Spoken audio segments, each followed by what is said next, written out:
जब भी आप कोई बिल्टअप प्रॉपर्टी खरीदने जाते हैं तो उसके अंदर दो एरियाज होते हैं, एक आपको ग्रॉस एरिया बताया जाता है और एक आपको नेट एरिया बताया जाता है। इन दोनों के अंदर फर्क और इसका पता आपको होना बहुत लाजिम है। नेट एरिया वो होता है, फॉर एग्जांपल एक कमरा है 10 या एक फ्लैट है 10 बाय 10, फॉर एग्जांपल 10 बाय 10 उसका साइज है, तो वो 100 स्क्वायर फीट आपका नेट एरिया कहलाता है।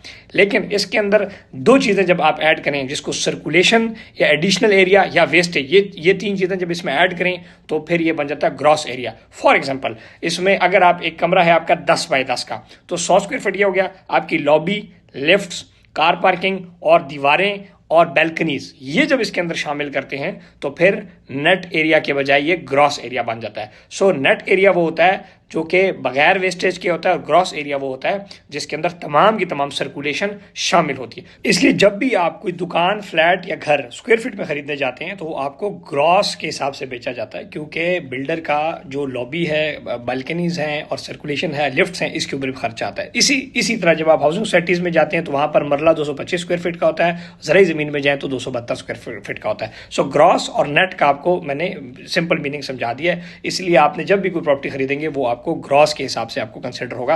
यानी कि अगर आप एक घर खरीद रहे हैं, एक कमरा खरीद रहे हैं 10 बाय 10 का, तो वो 100 स्क्वायर फीट नहीं होगा, वो 120-130 स्क्वायर फीट होगा। ये जो 20 से 30 स्क्वायर फीट है ये लॉबी का, लिफ्ट का या बैल्कनीज का उसमें शामिल होगा। Thank you.